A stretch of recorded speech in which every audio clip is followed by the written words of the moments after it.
I dey off in mind. Mayegun don come,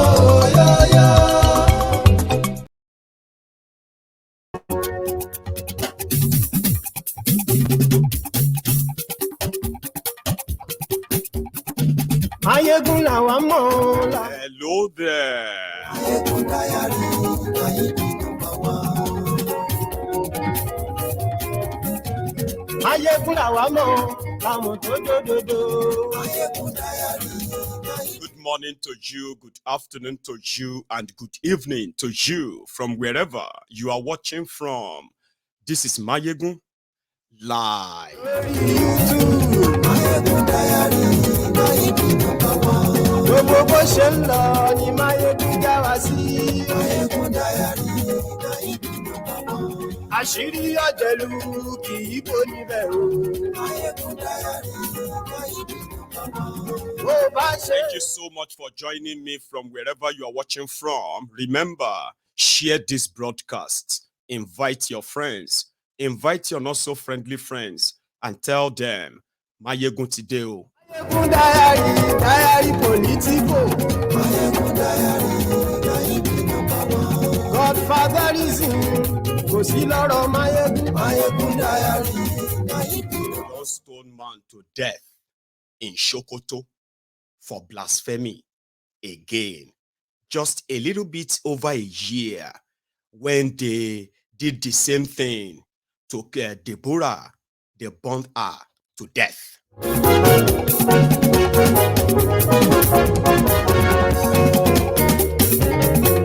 Àní ẹ̀sùn ràkì. Mayegun ti dé. Mayegun ti dé. Poverty, crime, and drug abuse, child abuse, rape culture, all of these that you are witnessing in Nigeria today, they are just the ingredients that comes from poverty and the consequences. Ijó ìgbádìyẹ. Mayegun mami. Àní ẹ̀sùn ràkì. Mayegun ti dé. Pẹ̀sìdó bá rúfin o. Mayegun mami. Àní ẹ̀sùn ràkì. Mayegun ti dé. Gómìnà kówó jẹ. Mayegun mami. Àní ẹ̀sùn ràkì. Mayegun ti dé. Ọlọ́pàá ti ń darí pa. Thank you so much, everyone, for joining me. I have done something about the freezing broadcast. And this is me testing it out. And I do hope that it works well for us tonight. So I'm going to keep that, or should I say, take that leap of faith with me. If the sound is perfect, let me know. If the picture is okay, kindly let me know. And we can just put the freezing behind us, hopefully. But before anything interrupts us, you remember what you have to do. Share this broadcast as far as many times as you can, as to as many people as you can. Just tell them they can be part of this too. Then like the broadcast, okay? That is to show that you are here, not just commenting, right? And also, good news, I am using the brand new camera tonight. And I just hope this is us done with flickering and freezing, okay? While we wait for others to join us, right? You should do what you have to do. Share the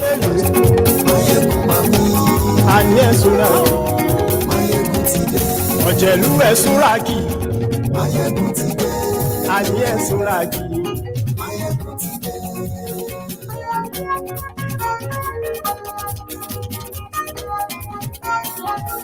Mayegun ti dé. Thank you.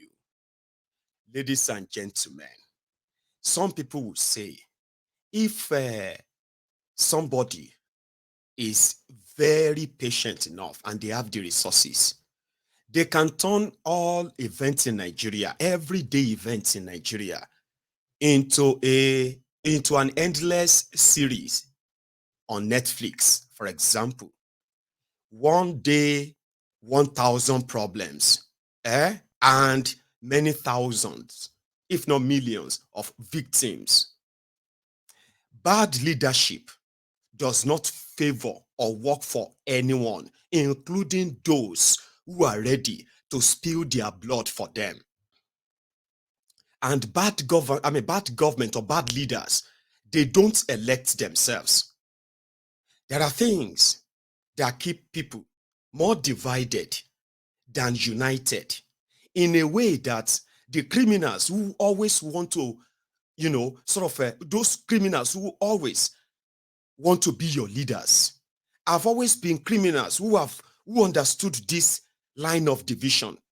They have no intention of closing them or erasing this line of differences or build on them. Rather, they will rather widen them. And you see, in a country where poverty is a weapon, in fact, all countries where poverty is a weapon, where people in power are not really interested in cutting down or reducing, or in fact, eliminating poverty entirely. You see, when you have an intention of changing a system, you must have intention of changing the people. But if you want to change the people, right, first, the process that gives you that sovereignty to want to change the people must have a good principle. Now, if the process that pop you up is clearer enough, legit enough, you have the mandate to be able to change the people who are also going to help you change the system. You don't change the system when the structure and the people who want to change it, right? And the people you want to change are so rotten in a system they have come to normalize. Now, let me explain. When you think of Nigeria, when you think of a failed countries, remember Nigeria. Nigeria failed because criminals who are supposed to build the people, in order for the people to build the country, the criminals who are chancers, with no intention of building same, they have instead, right? They have rather took advantage of those differences to what? To feather their own nests, and they left the people at the mercy of what you have today. Now, let's break that down. Today in Nigeria, when you talk about economic hardship, okay, these are things that affects people in their millions, whether they are Christians or Muslims or atheists. People who want to build people, they will have to understand this first. That is, before you identify as Christian or Muslims, as Northerners or Southerners, you are at first humans. And in this regard, using Nigeria, you are what? You are first Nigerian. Therefore, if you want to do anything, right, and you are not seeing them through the lenses of Christians, Muslims, atheists, Northerners, Southerners, and the rest of that as leaders, so when you don't have that kind of view, then you will understand that when you make any decision, they are never going to be limited to those you see or you don't see. That is what you call leadership, something with national outlook, devoid of whether you are a Christian or a Muslim, Northerner or a Southerner, whether you are a lesbian or gay, straight or whatever you are. When you know that your decisions affect millions of lives, and you have to be very, very careful, articulate and meticulous about them, also sincere about them, quality of leadership. That would have taken away so many vices you are witnessing in Nigeria today that when you sit back, you just don't know where to start from resolving Nigeria problems. Is it the ignorance, selective ignorance, or intentional ignorance? Or which one do you want to start from? Or religious fanaticism, where people are more comfortable fighting for God. And when it is time for them to fight for themselves, fight for their children, fight for their lives in the hands of the physical criminals, they would rather leave that for God. Ignorance. So, where you then have poverty in this magnitude, and you have criminals who pretend to be your leaders, pretend to be doing something to actually reduce this or end it, when everything they are doing is in total opposite, then people are left in that quagmire of I want to make up a particular English that will sound like so big. Give me a minute. You know, they left the people inside that cesspool of confusion, or in that state of quagmire. Quagmire is also a state of confusion where nobody has a clue.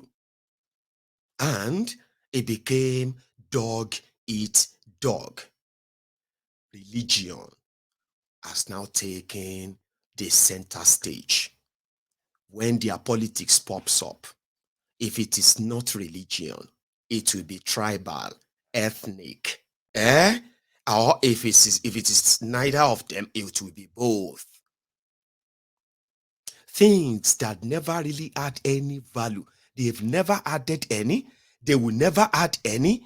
But politicians who always kind of fuel them openly, secretly, they know that as long as people continue to fight for all this nonsense, ready to kill for their God, they will continue to have the field day. There will be no worry. Why should they be worried? That the people will be one day woke up and realize that all of their problems has nothing to do with God or any of your faith or belief or whatever you do, other than the political decisions that you make through your ethnic, religious, tribal lenses. Look at Nigeria today. Sometimes you will ask yourselves and say, listen, is the type of Islam they practice in Nigeria different from the type of Islam they practice in Saudi Arabia, in Qatar, in UAE, in all these non-Muslim countries that are thriving on today's modernity, growth, human capital development, education, research, things that developed them? Is it different? Why is that of Nigeria so dark, so vile, bloody? It's not that of just Nigeria. It's the same in other poor countries too. In India, they are killing people because of their religion. And so many other places like that, where they have weaponized poverty in a way that people, instead of people to depend on their government, the capability of their government in ensuring the orderliness of the country, to people resorting to other alternatives, including seeking the solution of the supreme being, someone up there, very powerful, the creator of heaven and earth. He would always listen to the poor. When the religion told them that God loved the poor so much that whatever the rich people do to them today, whatever powerful people do to them today in history, every time poor people cries unto the heaven, something happened that the powerful people crushed. But this is 2023, for goodness sake. 21st century. There are people who invested billions upon billions in these religious teachings, expectations, hope, and the rest. And those who allowed same to exist in Nigeria like almost alternative to government. In fact, in place of government. In southern Nigeria, or should I say in the entire Nigeria, if you want to press Nigerians' mumu button in anything, they also tried that. They dropped that too. This is a little deviation, or something you should know, or you do know. Nigerians generally, kind of have this special respect and fear for God. I'll tell you this. They profess them not because they believe in any of them, but in a way, it has become part of our life, whereby if you want somebody to lose argument easily, sensible conversation, okay, you can easily just say, God knows best. And if somebody says, no, leave God, we are not talking about God for now. Let's talk about this technicality of this and that, practicability of this and that. They will tell you, even if you think you are smart, do you think you are smarter than God?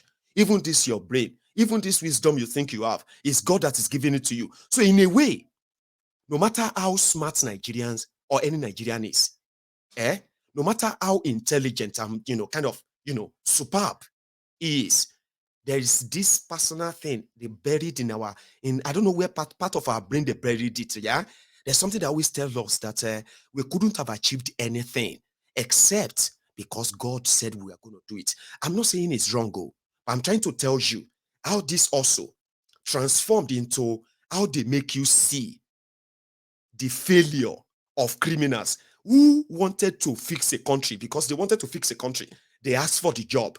Now they got the job, they are failing at the job. They will now tell you, right?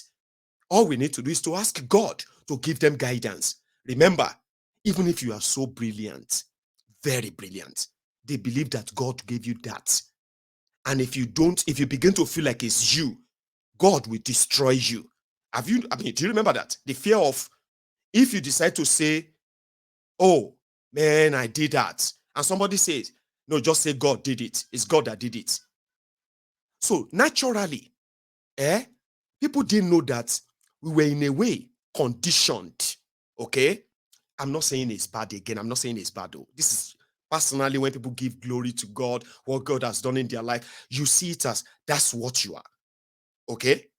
Now, when you now begin to see a lot of people trying to convince you that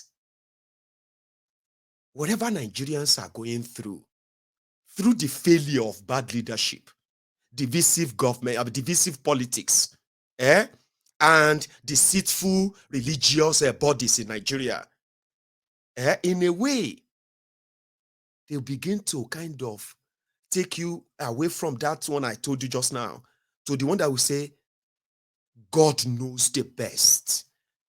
Maybe God just wanted Nigerians to suffer. You get that? Like maybe God just wanted to punish Nigerians. And I'm like, okay. If you don't see the failure of these criminals and their crimes and how they affect you and how they have managed to psychologically condition you to how you react when something that actually should bother you is being discussed, but you would rather be interested in where is that person from? Is he an Igbo man? No, I don't trust whatever Igbo man says. Or is he a Yoruba man? No, Yoruba man, they are very deceitful. I don't trust them. Or is he an Hausa or Fulani man? Oh, whatever they are going, they deserve it. You have been, over time, they've tried to psychologically condition us that when we talk about things like poverty, economic destruction, terrorism, and all the things that actually affects you, whether you are from the north or you are from the south. So you realizing that, how much it affects you, and how much they have also used that psychological conditioning to make it difficult for you to separate whatever you believe in from how much these failed people are affecting you. Now let's go back to that of the division. The division of the people can only care about who insults their God or who is praising their God when you are poor. Take this from me, because the mentality of the poor people is called siege mentality. everything, they believe that everything in this world is rigged against them. And somehow, they have one thing that gives them hope. It is their faith, strong faith in God Almighty. Okay? And you see that God Almighty, He will come back and revenge for every drop of tear that they have faithfully dropped in anger or agony. Now, if you are playing everything, don't undermine that God. State of poverty. People who have lost everything. But with God, it can change their life overnight.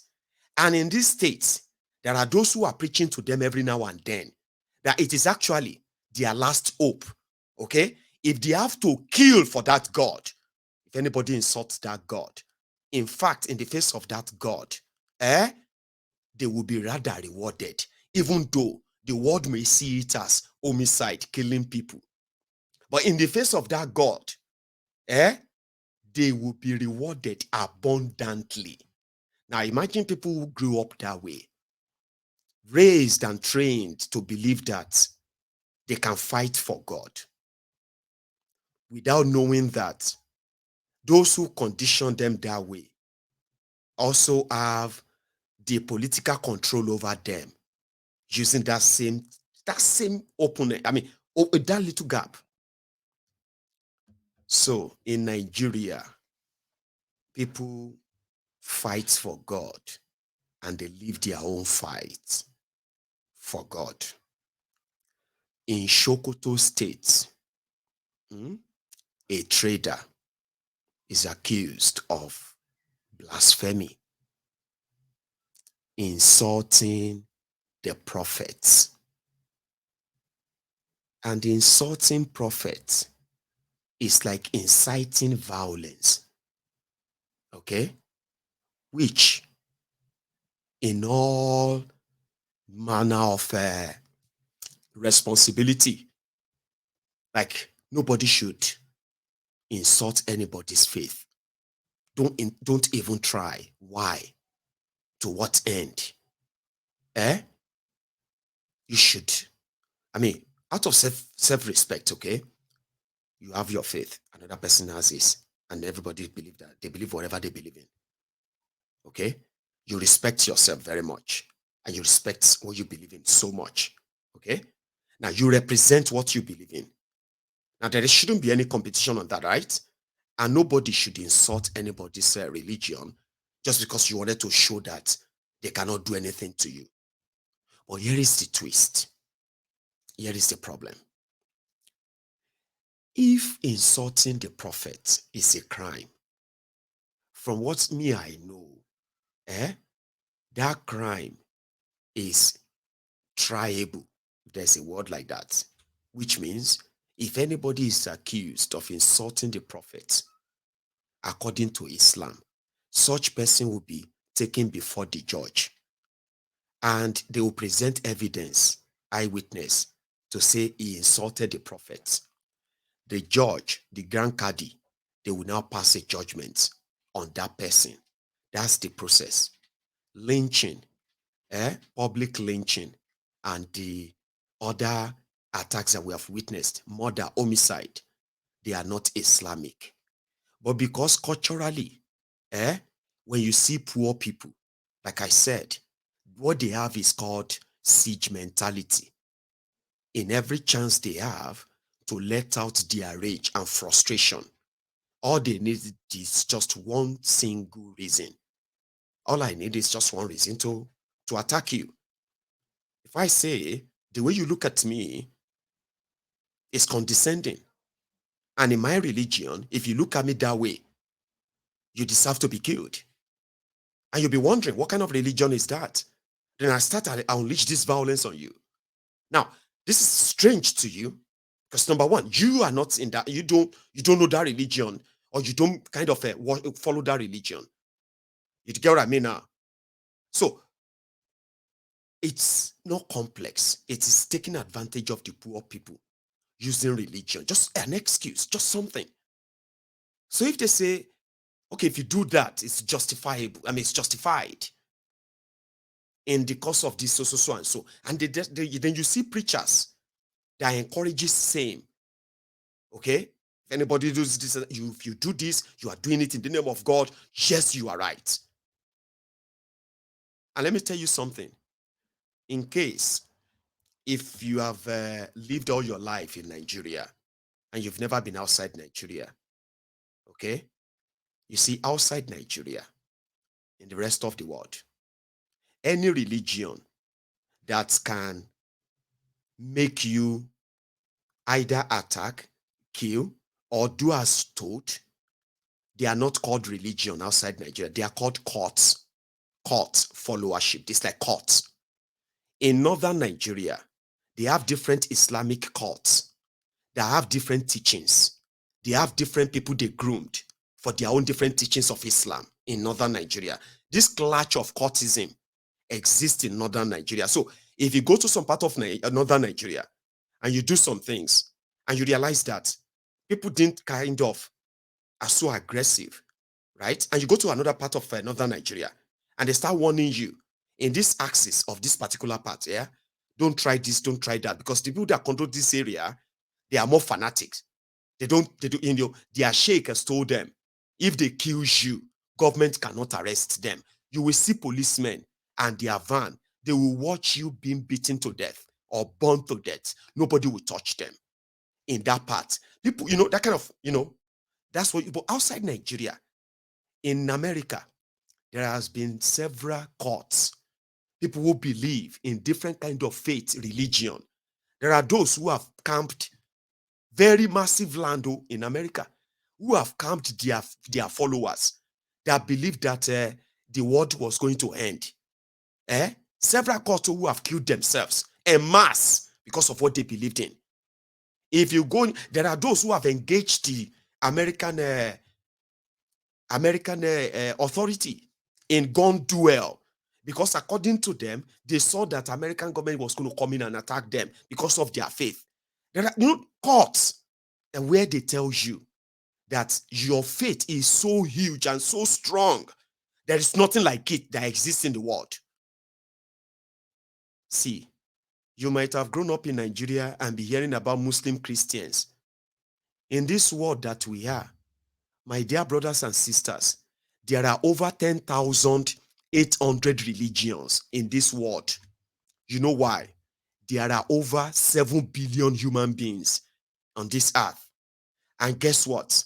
The people who don't get religion at all, they don't have any religion at all, they are the highest in the world. These are facts. So if you have your religion and you have this number that is making you feel like you are conquering the world, they are lying to you. There is no religion conquering any world. Your faith with your God and the peace that comes with it, and also the tolerance that comes with it, is actually the symbol that tells us the difference between the religions. That's all. In Nigeria, they've manipulated this so well that even those who are in authority, supposed people to follow the law and prevent all this barbarity, they have been completely, they're like dogs that have been chained, right? They can't even bark, talk less of biting. Now, when you have a country like that, there is always going to be clash of what? Now, knowing that you have cultists pretending to be Muslims or Christians in Nigeria, giving you different orders, telling you you are doing it for God, you are doing it to protect Allah, you are doing it to protect this or that. They are deceiving you. Number one, they are deceiving you.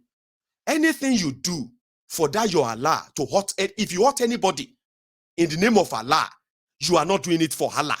You are helping them to spread the fear, to say whatever Muslim wants, they must get. But guess what? In the long run, the suffering in Nigeria is not limited to non-Muslims. Remember that. So these cultists in Nigeria, they have their own Islamic Sharia north. When I say Islamic Sharia, even though Nigeria is meant to be, not to be an Islamic country, where they said, according to the law of Nigeria, every Nigerian is free to live and work and do business in any part of Nigeria. But you and I know it is not true. You know that.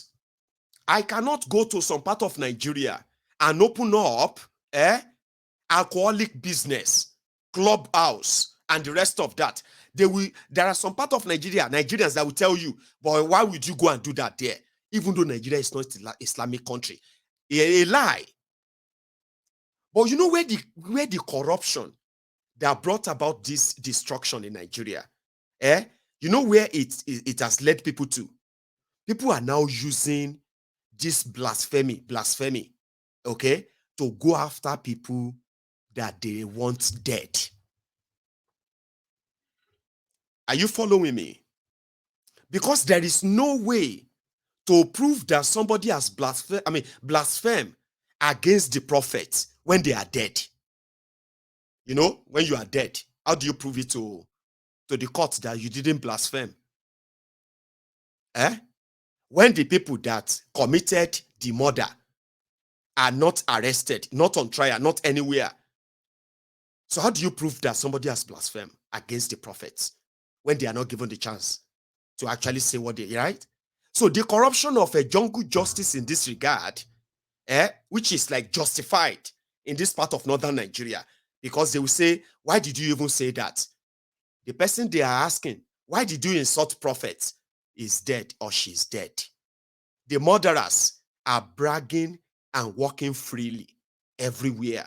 And everybody will just be like, you shouldn't go to the northern Nigeria if you cannot respect their culture. Is it their culture or is it Islamic religion? If you kill people because they insulted prophets, and your religion doesn't say you should kill them that way, and you say it's your culture to kill people who insult, so is it your culture or the religion?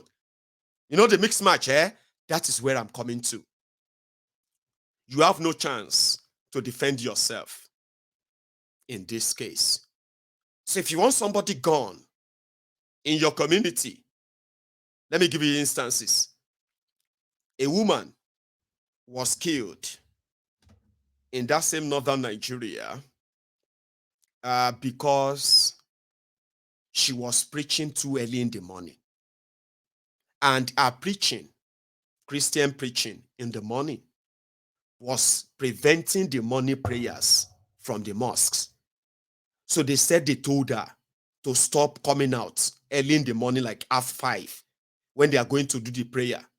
But no, she would always come out that time. And that was insulting their religion. So you know what they did to her? They killed her. And they justified that nobody was arrested or tried. A woman, who had a shop. This one is actually a Yoruba woman. She had a shop somewhere in that same northern Nigeria. And she said, she told some of those malams who were like, they did their ablution and they were doing their prayer in front of her stall. So she told them to move away. Please don't block my shop again. I don't want you to be praying here again. You know what they said? Somebody now said that the woman touched the Quran. And for touching the Quran, that's blasphemy. They came, they grabbed the woman, and they beat her to death. But primarily, it was because she said, please, how could you come and start praying in front of my shop? Go and pray elsewhere. Go and do it. Go and do it on the side. And they said, no, they will do it here. She objected. They killed her. Deborah, this time last year, the whole world was watching. What happened to that young girl? What happened to Deborah? Deborah, who is a student, a college student in Sokoto there, they said they had a student WhatsApp group where they normally share their assignments. If they are given assignment, they will be sharing it among themselves in that WhatsApp group. But suddenly, these Islamic fanatics, who are also students, they started sharing, like they called this, Islamic this, Islamic preaching that, Allah this, Allah that. And she came and said, guys, why don't you just open a different page for this, your Islamic messages, instead of you spamming this group, which is meant for us to be sharing assignments, school assignments. Why don't you go and do that? And the next thing, they sent a message to their MSMS or something, the Muslim society in that school, and they said Deborah insulted Prophet Muhammad. And that's it. Once they passed the message, the next thing, once they cited her, they started stoning her, beating her. And the message was, she insulted the prophet. She insulted the prophet. She must die. She must die. Students who are in schools, studying in schools. Yeah? They stoned her to death. She ran. Policemen saw her. They didn't save her. She ran and ran around. She couldn't run anymore. The security of her school, they saw her. They didn't save her. When she ran and fell, they beat her to death there. They set her ablaze and they made video of it. They said, we have killed the infidel. We have killed anybody that insulted our prophet. Because the message was, she insulted the prophet. They killed her. And that one is even so ridiculous. The ridiculousness is this. Those who killed her out of the rage of the people were like, what? You know that, you remember now, last year, 2022, you must arrest the people. They said they've arrested them. And guess what? In January 2023, this year, the courts discharged and acquitted these guys. I mean, these guys made video. They said, this is the matches. This is the matches I used to burn her. The video is everywhere. Their faces, everything was everywhere. Right? And the court discharged them. You know why? Because the police that pretended to have arrested them out of the rage of the people then, they never showed up since the first day they took them to court. They never showed up again. They just left them there. Every time courts showed and they bring them to court, the prosecution will not show up since last year.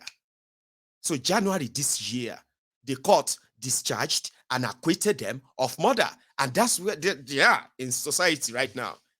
God knows, maybe they are part of those who stoned this trader. Like I said, there's no chance for probe. There's no fair hearing. Once you raise the alarm, Baba, you are dead. You will be lucky if you are saved. If I am walking now and I park my car and I walk to go and buy something in that shop, and somebody says, hey, started speaking Hausa or any language I don't understand, they can start beating me up. Before you know it, they will say I have insulted or I have desecrated the Quran. They just need to say something. And that's it. No justification, no fair hearing. You are dead, even if you are a Nigerian. In fact, that you are a Nigerian. And for peace to reign, you need to respect that. If you therefore feel otherwise, then you are calling for something that is going to divide Nigeria. How dare you trying to divide Nigeria? A trader got stoned to death yesterday. I mean, like other horrible news you hear from Nigeria, this one is one of those that people just hear them and they move on. Ridiculous, yeah? But when you sit down and just kind of reason it, like normally, just reason it. Like I said, don't look at it from the lenses of your religion, your tribe, your ethnic, and the rest of that. Because right now in Nigeria, there is nowhere, no part of Nigeria that is not marginalized. No part of Nigeria that is not sharing in this poverty. No part of Nigeria that is not sharing in this whole madness right now. You are just coping. That's what you're doing. But look at this that exists in a country that is supposed to be a model country for the rest of Africa. The big brother of Africa.